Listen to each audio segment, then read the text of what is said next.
High everyone, good morning. আশা করি আপনারা খুব ভালো আছেন। আমরাও মোটামুটি আছি। 10 দিন মতন আমি কিন্তু হাতে কথা বললেই গাড়ি যায়। 10 দিন মতন আমি হাতে ক্যামেরা তুলতেই পারিনি, এতটাই অসুস্থ হয়ে পড়েছিলাম। জ্বর বেশি নয়, কিন্তু এখন জ্বরের জ্বালাটা বেশি, সে পরে কথা বলবো।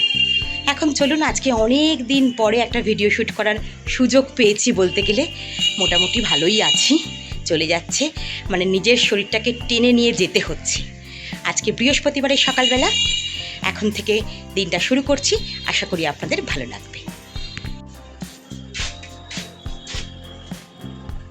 আমার নতুন অপরিচিতার কাছে একটা ফুল এসেছে। আমার বাড়িতে না সব সাদা অপরিচিতা, একটাও নীল অপরিচিতা নেই। আগে অনেকগুলো নীল অপরিচিতা ছিল, কিন্তু সব কটা মরে গেছে। নীল অপরিচিতাটা গাছটা যে কিনে আনবো সেটাও হচ্ছে। তাই সেদিনকে শিবুদা এসেছিল, শিবুদাকে বলেছি শিবুদার বাড়িতে নীল অপরাজিতার গাছ আছে, বীজ দিতে। নীল অপরাজিতা দেখতে খুব ভালো লাগে না? নীল সাদা দুটো একসাথে বসালে বেশি ভালো লাগে। আর এই জায়গাটা এসে দাঁড়াতে আমার এত ভালো লাগে। কি বলুন তো, আকাশ দেখা যায়, পুকুর দেখা যায়, লোকজন দেখা যায়। যখন খুব ক্লান্ত লাগে তখন এই জায়গাটা এসে দাঁড়াই, সব ক্লান্তি দূর হয়ে যায়। আর এই জ্বরটায় কি হয়েছে বলুন তো, সবসময় বিছানা টানছে। বিছানায় থাকলেই ভালো আর কি, কিন্তু সংসারের কাজকর্ম তো করতেই হয়, সেটা করতেই হবে। আর নিজেকে ভালো রাখার দায়িত্ব না নিজেরই। নিজেকে ভালো না রাখতে পারলে দেখবেন সংসারেও আপনি অকেজো হয়ে গেছেন, সেই ভাঙা আসবাবপত্রের মতো। আগেকার দিনে বলতো, বয়স্ক মানুষরা যখন যাদের কোনো কাজকর্ম নেই, সংসারে যাদের দরকার নেই, তারা ভাঙা আসবাবপত্র হয়ে যায়। কিন্তু আমি মনে করি, সংসারে আপনি ইয়ং বয়সেও যদি অসুস্থ হয়ে পড়েন, নিত্যরোগী হয়ে পড়েন, তখন তাকেও কিন্তু দরকার পড়ে। তাই নিজেকে ভালো রাখতে, নিজেকেই ঠিক রাখতে, নিজেকেই শক্তি সঞ্চয় করতে হবে। নিজেকে ভালো রাখার দায়িত্ব নিজেদের। আমাদের বাড়িতে 3 জনকারই জ্বর হয়েছে। মেঘ তো এখন এখানে নেই, রোদ্দুরের প্রথম হয়েছে, তারপরে আমার, তারপরে কর্তা। আর আমি সব থেকে বেশি অসুস্থ হয়ে পড়েছি। আর এক একজনকার সিমটম এক এক রকম। আমার যেমন প্রেশার লো হয়ে যাচ্ছে, মাথা ঘুরছে, কোনো কাজ করতে ইচ্ছা করছে না। আমি নাহলে 10 দিন ধরে ক্যামেরা হাতে করিনি, জানেন? আপনারা দেখবেন 10 থেকে 12 দিন আমি মনে হয় ভিডিও শ্যুট করিনি, ভিডিও দিতে পারিনি। কি করব, শরীরটা তো আগে বলুন। সেজন্য আজকে বলতে গেলে জোর করেই ক্যামেরা অন করেছি, যে না, আমি ভিডিও বানালে হয়তো শরীর মন সবটাই ভালো থাকে। দাঁড়িয়ে থাকার উপায় নেই, সংসারে কাজ করতে হবে, রান্না বান্না করতে হবে। রোদ্দুরের এখন পরীক্ষা চলছে বলে রোদ্দুর সকালবেলা যাচ্ছে, খুব তাড়াতাড়ি চলে আসছে। আমি তো একদমই যেতে পারছি না, ওর বাবাই করছে কাজটা, কি করবে। চলো কাজগুলো শেষ করি।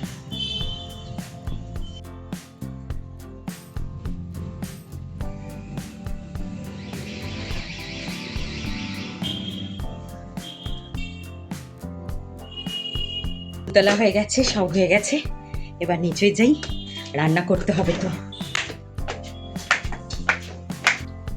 রান্নাঘরে চলে এসেছি। রান্না করার আগে আধ ঘন্টা শুধু বসে থাকি কি রান্না করব বলে। যেহেতু মুখে অরুচি, সবাই মুখের মতন করতে গেলে আমার ভালো লাগছে না, আবার আমার মুখের মতন করতে গেলে তাদের ভালো লাগছে না। কি যে করি না, কি বলবো। মাছ রান্না করলে ভাবছি যে মাছ দিয়ে ভাত খাবো, খেতে পাচ্ছি না। ডিম করলে মনে হচ্ছে হ্যাঁ, ডিম দিয়ে আজকে একদম ভাতগুলো সত্যিই খেতে পারছি না। লাস্টে কি দিয়ে খাচ্ছি জানেন? কাঁচা পোস্ত বাটা আর একটু চাটনি। কাঁচা পোস্ত বাটা আর একটু চাটনি, ওটাই মনে হচ্ছে সব থেকে আমার কাছে ভালো খাবার। এবার আমার কর্তা রেগে যাচ্ছে, বলছে যে এইসব খেলে কিছু হয় নাকি, একটু মাছ ভাত খেতে হয়, বাঙালি মাছ ভাত খেতে হয়, তবে তুমি সুস্থ হবে। আরে মাছটা খেতে ভালো লাগছে না। আজকে ভেবেছি মাছ রান্না করছি, ওদের তো রোজ করে দিচ্ছিলাম, আজকে নিজের জন্য মাছটা রান্না করব। দেখি মাছটা ভাতটা খেতে পারি কিনা, অনেকদিন তো হলো, দেখা যাক। একটু শুকনো শুকনো করে মাছটা রান্না করবো। চলুন, মাছটা রান্না ভাতটা বসিয়ে দিয়েছি। এবার বাদ বাকি কাজগুলো, কাটা কুটি বাটা সব করি। বাটি অবশ্য মিক্সিতে। চলুন আবার পরে কথা বলবো। ফ্রিজে অনেকটা মাছের তেল ছিল, আজকে সেই মাছের তেলেরই একটা তরকারি বানাবো। কড়াইতে সর্ষের তেল দিয়ে মাছের তেলটাকে আগে ভেজে নেব। একটু ভাজা ভাজা মতন হয়ে গেলে তাহলে মাছের তেলের আঁশটে গন্ধটাও চলে যাবে, আর খেতেও ভালো হবে। আর এই রান্নাটা কিন্তু গোটা রসুন পড়বে, কুচনো পেঁয়াজ, এই দিয়ে আগে একটুখানি নাড়াচাড়া করে নেব। এই রান্নাটায় বেগুন দিলে ভালো হয়, কিন্তু আজকে আমার বাড়িতে বেগুন নেই, তাই পেঁয়াজ রসুন, আলু আর টমেটো। আলুগুলোকে ছোট ছোট টুকরো করে কেটে রেখেছি, টমেটোকে তাই। এইটা দিয়ে একটু মাখা মাখা একটা তরকারি হবে, শুকনো ভাতে দুর্দান্ত খেতে লাগে। নুন হলুদ পরিমাণ মতো দিয়ে দেবো। আপনারা চাইলে গুঁড়ো লঙ্কা দিতে পারেন। আসলে আমাদের বাড়ি গুঁড়ো লঙ্কার চালটা খুব কম, আর রোদ্দুর একদম খেতে পারে না, তাই গুঁড়ো লঙ্কাটা দিলাম না। আমি বেশ কিছুটা কুচনো কাঁচা লঙ্কা, মানে কাঁচা পাকা লঙ্কা দিলাম। এই দিয়ে আর কিচ্ছু করতে হবে না, একটুও তরকারিটায় কিন্তু জল পড়বে না, তেলেতেই রান্না হবে। এবার ঢাকা চাপা দিয়ে গ্যাসের ফ্লেমকে লো করে রান্না করতে হবে। ফ্লিপকার্টে কিছু জিনিস অর্ডার করা ছিল, সেগুলি এসে পৌঁছে গেছে। আমরা তো এই পিঙ্ক সল্টটা খাই, পিঙ্ক সল্টটা নিয়ে এসেছি। আর এই বিস্কিটটা খুব ভালো, ব্রিটানিয়ার নিউট্রি চয়েস, দারুণ খেতে। আগে ডাইজেস্টিভ খেতাম, কিন্তু এখন এই বিস্কিটটা দেখছি বেশ ভালো খেতে। মানে সকালবেলা আপনি 2টো বিস্কিট 1 কাপ চা খেলে আপনার কিন্তু বেশ পেটটা ভরে যাবে। এখন তো ডাক্তাররা ময়দা খেতে বারণ করে, তাই এই বিস্কিটের প্যাকেটেও লেখা আছে 0 ময়দা। এখানে লেখা আছে 5 গ্রেন দিয়ে বিস্কিটটা তৈরি, ওটস, রাগি, হুইট, রাইস, কর্ন। খেতে কিন্তু বিস্কুটটা ভীষণ সুন্দর। এই প্যাকেটের মধ্যে মনে হয় 4টে না 5টা ছোট ছোট প্যাকেট আছে। এই যে এইরকমভাবে থাকে, 3টে করে বিস্কিট থাকে। আমার একটা খোলা আছে বিস্কিট, সেটা আপনাদের পরে আমি দেখাচ্ছি বিস্কিটটা কেমন দেখতে। তার আগে অন্যান্য জিনিসগুলো একটু দেখিয়ে নিই। এবারে এই খেজুরটা অর্ডার দিয়েছি, মানে আমি ব্রেকফাস্টের এই খেজুর একটু খাই। আর এই খেজুরটা দেখছি একটু অন্য রকম, জানি না খেতে কেমন হবে। দামটাও কিন্তু অনেকটাই কম পড়েছে, বড় বড় আছে কিন্তু খেজুরটা। আগে তো একটা অন্যরকম খেজুর খাচ্ছিলাম, কিন্তু এই খেজুরটা নতুন হলেও দেখছি বেশ বড় বড়। খেয়ে দেখতে হবে কেমন। ওই যে বলছিলাম বিস্কিটটা একটা খোলা আছে, এই যে এইরকম থাকে দেখতে বিস্কুটটা, ঠিক এরকম। আজকে আর এসছে ম্যাগি আর একটা টমেটো কেচাপ। এবার রান্নাটা অনেকক্ষণ পরে দেখছি তরকারিটা মনে হয় হয়ে গেছে। হ্যাঁ, তেল ছেড়ে দিয়েছি। আলুটা সেদ্ধ হওয়া নিয়ে কথা, দেখে নিতে হবে আলুটা সেদ্ধ হয়েছে কিনা। আলুটা সেদ্ধ হয়ে গেছে, মানে আমার তরকারিটা কিন্তু হয়ে গেছে। মাছের তেলের এরকম তরকারি শুকনো ভাতে কিন্তু দুর্দান্ত লাগে। এদিকে মাছের ঝাল করব বলে মাছ ভাজতে দিয়েছি, আর সর্ষে বাটা দিয়ে আজকে মাছের ঝালটা করব। এই মাছের তেলের তরকারিটা আপনারা যদি না বানিয়ে থাকেন, একবার বানিয়ে খাবেন, দুর্দান্ত লাগে। বেশ খিদে খিদে পাচ্ছিল, তাই ভাবলাম একটু টক দই শশা এইসব দিয়ে একটা মানে ঘোল টাইপের করে খাই। আর শশাটা না এমনি খেতে ইচ্ছা করছিল না, তাই শশাটা একটু কুড়িয়ে নিয়েছি, আর বেশ খানিকটা টক দই দিয়ে দিলাম। মানে এই সব জিনিসগুলোই খেতে ভালো লাগছে। একটু বিট লবণ, আর তার সঙ্গে একটু ভাজা জিরে আর শুকনো লঙ্কা গুঁড়ো করা ছিল, সেটা দিয়েছি। মানে এটাকে আমরা ভাজা মশলা বলি। আর বেশ কিছুটা পাতিলেবুর রস। এই টক টক জাতীয় জিনিসটা খেতে এখন বেশ ভালো লাগছে। আর ডাক্তাররা বলছে প্রচুর পরিমাণে জল খেতে। শুধু জল খেতে ভালো লাগছে না বলে এইরকমভাবে দই বা শশা বা মুসুম্বির রস খেলে শরীরটা অনেকটা ভালো লাগছে। আর এখন যেহেতু একসঙ্গে অনেকটা খাবার খেতে পাচ্ছি না, তাই মাঝে সাঝে এইরকম একটু আধটু জিনিস খাচ্ছি, পেটটাও ভরা থাকছে আর খেতে ভালোও লাগছে।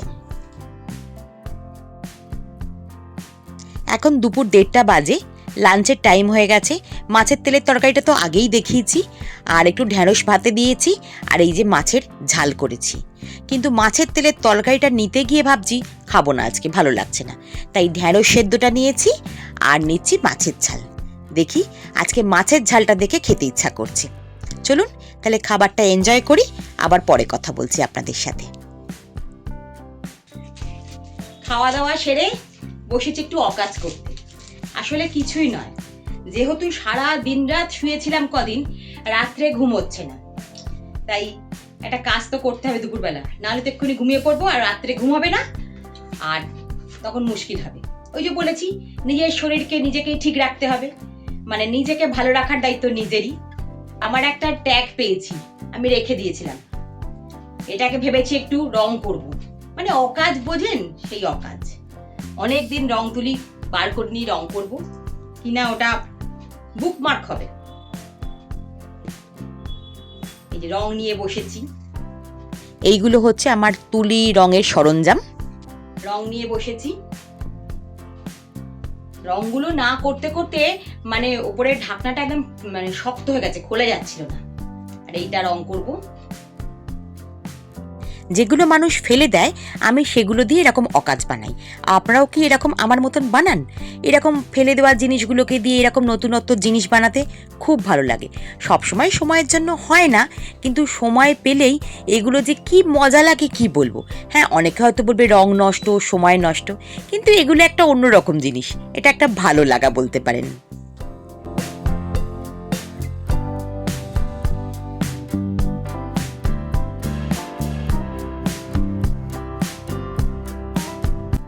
খুব যে নিখুঁত বানাতে পারলাম তা আমি বলবো না, কিন্তু নিজের যে ভালো লাগছে এটাই আমার কাছে সব থেকে বড় কথা। আমার যে কাজটা করতে ভালো লাগে সেটা খুব খারাপ হোক বা ভালো হোক, আমার ভালো লাগাটাই আসল কথা। আমার মনে হয় প্রত্যেকেরই এই কথাটা মাথায় রাখা উচিত যে নিজের ভালো লাগাটাকে আগে প্রথমে দাম দেবেন, তারপরে অন্যদের ভালো লাগা। কারণ নিজে ভালো থাকলেই দেখবেন সব কিছু ভালো থাকে।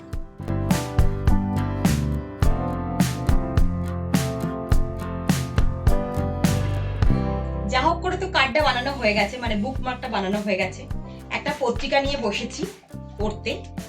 এটা একটা, এই পত্রিকাটা বেড়াতে যাওয়ার পত্রিকা, মানে কোথায় কিভাবে বেড়াতে যাবেন, কোথায় কি আছে সেইগুলো, মানে যা পাই তখন তাই পড়ি। তাই পত্রিকাটা নিয়ে বসেছি। আর আমার সঙ্গে সঙ্গে আরো একজন ছিল, সে এখন একটু ছাদে মনে হয় ঘুরতে গেছে, বল নিয়ে বসেছে।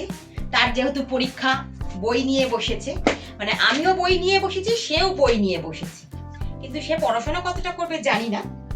যাই হোক, এই যে এইটা হচ্ছে এরকম, এই যে এটা এরকম লাগিয়ে রাখবো। আজকের ভিডিওটা তাহলে এখানেই শেষ করছি।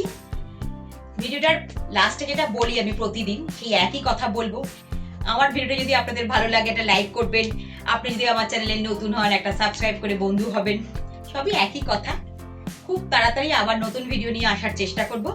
আজকের মতন টাটা বাই বাই। আপনারা ভালো থাকবেন, সাবধানে থাকবেন, বাই।